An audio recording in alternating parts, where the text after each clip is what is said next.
Welcome everyone, Terry here from the Alternative Idol podcast, and today I'm trying out something a little new on the channel.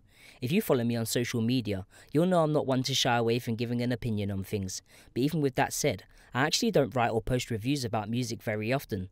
Well, I thought I'd like to change that and give it a shot, and where better to start than with Necronomidol's soon to be released new single, Strange Aeons. Necronomidol's manager, Ricky, was nice enough to drop me a press release, so I've actually spent most of today listening to the single on repeat, and I feel like now I've developed enough of a feel for the release, I'd like to give you guys my initial impressions. But before that, let's get some important information out the way. When does the single release, I hear you cry? Well, actually on January 17th, so not that far away. Strange Aeons will be available both physically as well as digitally. The physical single will be offered in two versions, Dirge and Peon. Both will be presented in deluxe 6-panel matte digipack packaging, with artwork by manga artist Waita Uziga and photography by Dan Sparza. They will be priced at 1,000 Japanese yen each and will feature the following tracklist. On the Dirge version we have Strange Aeons, Witching Hour and Dirge of Balder. And on the Peon version we have Strange Aeons, Witching Hour and Blood Wings. The digital version will be priced at 1,000 Japanese yen and feature all 4 tracks. It will be available on Necronomidol's Bandcamp page, along with mail order for the physical version at their Bandcamp as well as iTunes, Amazon, Google Play and other streaming and download services.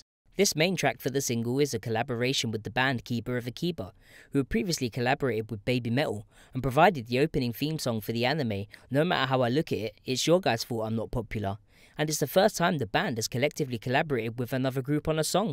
The other songs feature several new songwriters as well, Takeru on Dirge of Boulder and 02 of the Osaka punk band Poikius on Witching Hour, as well as long-time collaborator Isuza Iwanaga, known best for Ifakwa and Lamina Maledictum on the song Blood Wings. Well, now you guys know what songs are available on the single and who produced them. Now we can move on to my impressions. Starting out with Blood Wings from the Peon version. Starting out with a swell of synth and a drum roll, Blood Wings soon erupts into some classic quick guitar riffing, not unlike Dawn Slayer, but with a much more classic metal feel.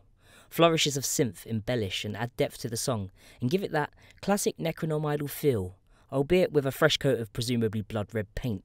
The girls' trademark ethereal-like voices are on fine show here, woven together in places almost like a choir, and the girls sound stronger than ever during their solo moments, almost leading the song like a call to arms, with such lines as "Into the storm, braving hell, putting gods to the blade, bloodthirsty hearts charging into the fray, take flight on crimson wings."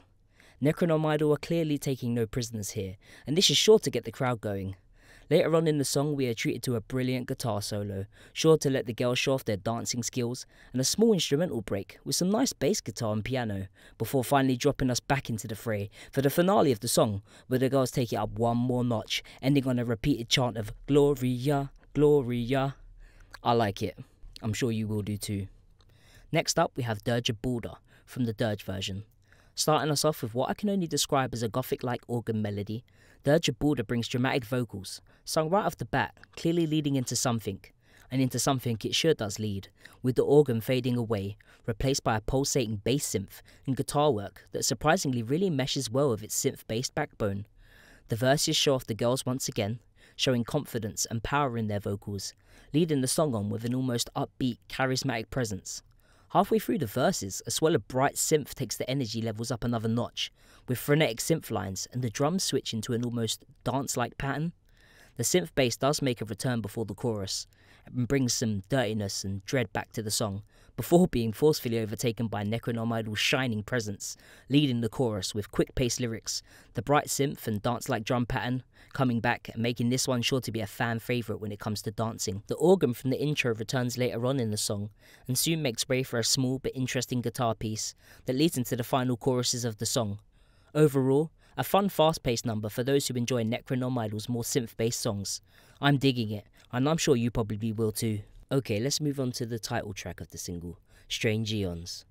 Starting us out with some quick guitar and a staggered drum pattern, Strange Aeons soon showcases off its fantastical guitar lines and mystical-like synth, which conjure up images of sci-fi and retro horror films immediately, at least to me. We are then treated to some machine gun-like drumming, with some great ambient synth layered behind, before giving way to more traditional guitar-like work and sparkling synth, all while the girls give us a dynamic vocal performance, bending and shaping with the melody, showing us just again how great a performance they can put in, whether it be live or in the studio. We are soon met with a small swell of synth, which leads us into the chorus, and man, what a chorus it is. Guitar, synth and drums all come together to give an otherworldly feel, and the girls singing one of the catchiest choruses I've heard in a while. Better still, the majority of the chorus is in English, so get learning people and sing along, you know you want to. About 2/3 of the way through, we are treated to an instrumental break with a guitar solo that feels like it's taking you on some sort of grand adventure, before the frantic drumming and synth return to bring us home in the final minute or so of the song, where the girls make sure that the brilliant chorus is truly ingrained into your mind, and you can't help but give it an immediate replay. I'm sure many fans will return to this song again and again. It's that good. Last but not least, we have Witching Hour. Witching Hour, starting out with some chilling piano and a creak of a door foreshadowing events to come. Things soon take an awesome turn, and we are immediately greeted by a really catchy guitar riff, with a nostalgic tone and feel I can't put my finger on, but I know I like it, and that's what matters. The song takes us into the verses with a steady, easily enjoyable drum pattern, with the guitars strumming away and chiming off of each other, giving me instant classic metal and rock vibes. So far so good. The girls arrive singing in lowered tones with an almost menacing presence, which suits the feel of the song and really adds to the overall feel of the track. We are treated to some small staggered guitar and drums, with the vocals taking an ethereal and choir-like turn before leading into the chorus, with calls of sacrifice punctuating each line sung, only furthering the feeling that this isn't going to end well for the subject of the song. With the dual vocals of the chorus coming to an end, we are treated to some tasty bass guitar work, before the guitars gradually appear to take us into a small instrumental segment, again all giving me very classic Necronomidol vibes. The calls for sacrifice soon return, and it seems the girls aren't quite satisfied with their current body count, so go for another round of overlapping vocals as the guitars riff away at a nice pace, leading the song into its final moments, where it finally returns back into the intro guitar riff to see out the song. Witching Hour is over. If you survived, let's do it again. I know I will be. Another Necro classic in the bag for sure. Well, that's the songs. Here are my final thoughts on the release. Strange Aeons gave us 4 new songs, and all of them fantastic in my book if you haven't already figured that out.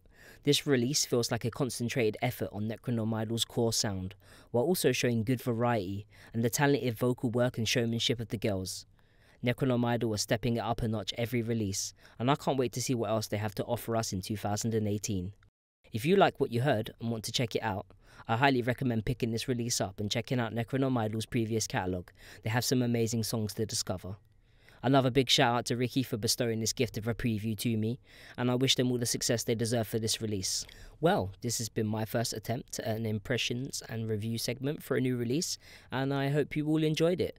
If you did, let me know by leaving a comment down below, and if this is your first time on the channel, consider subscribing and don't forget to click the notification bell to know when we have new content ready for you to watch. I've been Terry here from the Alternative Idol podcast, and I'll catch you in the next video.